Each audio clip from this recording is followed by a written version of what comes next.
come face to face with death more times than I can count. As a Salem PD detective, it's my job to catch killers.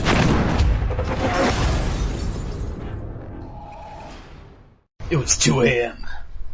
I was sitting in a back room when all of a sudden some creepy guy comes in and he starts shooting me. Now I'm a ghost. Instead of having fun, I'm still just gonna be all depressing. Depressed as fuck. Alright, I gotta work on it. How you doing, you bloody bastards? It's me, Brandon, again, with a review of Murdered Soul Suspect. Some of you may be wondering, hey, Brandon, why are, Nick and them on the reviews anymore? I'm just gonna come out clean right now and say, hey guys, Nick's trying to score and Scott's busy. So, Nick's trying to get with this chick the entire time. Good on him. So I'm not gonna say like, hey, find time to play some video games, dude. And then Scott, he was going RTX and shit. He'll be back. I promise Scotty will be back on the reviews. As of right now, it's just me, and a lot of the times I'm just getting tired of trying to get the games to him, because guess what? I'm the only one with any kind of money coming in, seems like. Anyways, I'm reviewing Murdered Soul Suspect. This game is from Square Enix. This is, actually a pretty damn good game. I had little to no hopes for this game. I had never heard of it. This is some new IP, and I just got done playing fucking Enemy Front, so I was really kind of skeptical. And then I start playing it, and I was pleasantly surprised. Folks, for you don't know, this game, let me put it this way. You play as Ronan. Ronan, he is like this dirty, he's like this street little, he was a criminal, then he turned into a cop, and this is all done by just showing flashes of his life, really.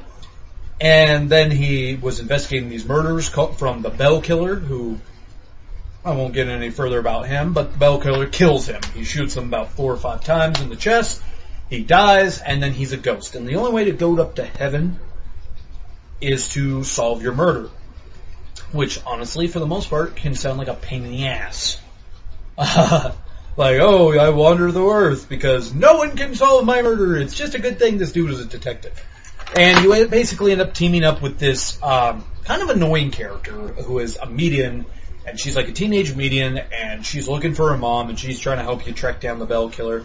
She's a complete cunt and annoys the fuck out of me. I don't know what you were thinking, Square Enix, when you thought, hey, you know what everyone loves? What? Everyone loves annoying sidekick characters. And they're like, yes, I can't get enough of them. Because, and of course, they keep the noir feel to it. This guy, he dresses as if he's a cop from the 40s or something. He has the fedora, he's wearing the nice vest. I mean, this dude is a snappy fucking dresser. I hand him that. Ronan is also very depressed and smokes all the time, which started bringing me to a weird thing of why he's a ghost now, but he keeps smoking, so he's like smoking ghost cigarettes. Camel ghost cigarettes. Those are super lights, guys. I don't know. It's something I kept noticing that made me laugh. Also, apparently in this universe, if you're a ghost, you look like the way you died. So, he got shot 4 times, so he has lights. But then later on in the game, you see it's some person who's been burnt alive, and their ghost version themselves is half burned alive. And I'm just like, that sounds fucking awful. Also, what happens if you're basically disintegrated? Do you just come back as I guess I did get my question answered, because the person who's burnt alive would have been, nothing by then. So, I guess they're just when they actually die, that's what they do. Okay, whatever. Anyways, the gameplay is like an adventure game. It's like an adventure game meets stealth, because a lot of it is you just doing little case things. It felt a lot like L.A. Noire, but a lot easier. Because in L.A. Noire, you had to find this pencil, it means something. While in this game, it's just there's about 5 things in this room, and every single one of them is something. Now, granted, it'll make you do these little case things as, L.A. Noire, when you're trying to figure out the answer to the case, you can't lose. It's not like you'd be like, oh, you fucked up the case, game over or anything. No, it's just no, just try again. Try again. You'll get the answer. We're gonna hold your hand. Yeah, I didn't even see a difficulty setting, by the way, for this, so fuck if I know if there's one. Yeah. The game also adds this weird stealth mechanic that felt like it's just there to slow you down. And it's where you have to sneak around these demons who are going to try to suck your soul from your ghost body. Yeah. They're kind of just, they really are just there to slow you down. I mean, you can sneak up behind them and go like, and destroy them, which they never explain how you actually have that ability.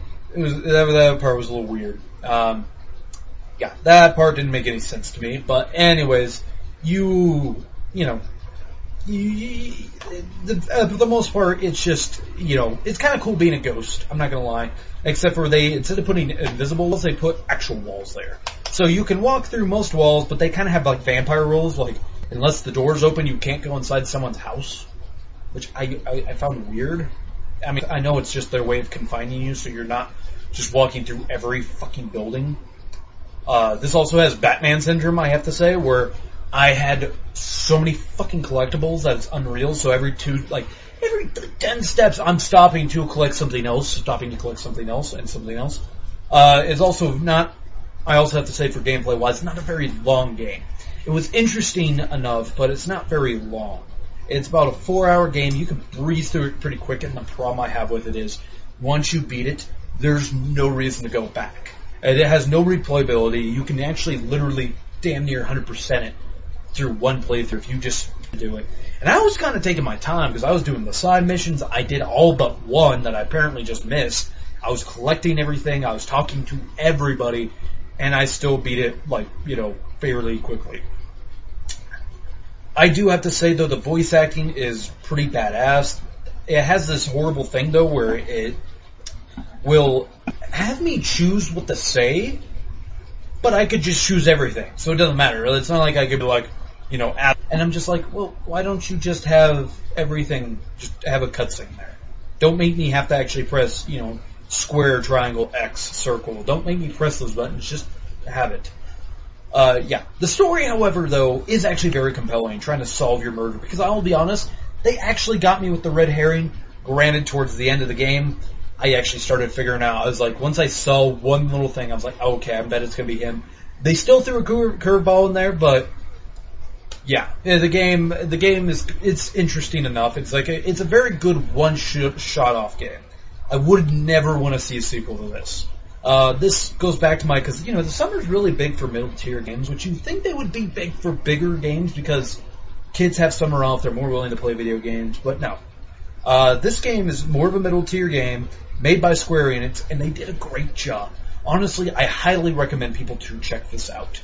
I wouldn't say, if you, I want to buy it new. Buying it for $60 like I did, or I think it was at a discount, maybe it was $50. It's still a little pricey. A little pricey for this, even it's only a 4-hour game, and it's not like you have to worry about this game being spoiled for you or all your friends playing it. No, this is something for you. This is something that you get able to play and suggest to your friends, and your friends will be like, that was really kind of fun. Because this game is fun. It's not action heavy. It's very story driven. It has an interesting enough story where you can just be like, I'm compelled to see what happens. Also, when you find out, the whole thing about how it takes place in the city of Salem, and it has a lot to do with the Salem witch trials, that just adds to this, and it just makes it all the much better. Because that's something I really feel is untapped by the media at a whole. Yeah, I would really buy this at a discount because it is something you want to own in your collection. I would give this a 4 out of 5. It was really a fun game. The only, I mark it down for just having, having the game's not long enough. That's kind of a mark down there. And honestly, the lack of replayability is a huge one because it's not like I get to make any other decisions besides the ones they give me. So, yeah. If you want to discuss this game, guys, I'd love to discuss it with y'all. Just put it in the comments section. Reminder, I can only comment on the Facebook page, so if you comment on the Facebook, I'll be able to talk to you back. YouTube, just get your comment read. Either way, excellent. Yeah, I'd love to know what you guys think of it, those of you who played it. If this review was helpful, I'd also love to know. But anyways, that is it, everybody. Thank you so much. Spread the word if you enjoy these. I have a bunch of written shit on the site. We probably will try to get back doing the playthroughs. I'm not 100% if I'm going to do a playthrough through this. You'll know beforehand because the playthrough will be out beforehand.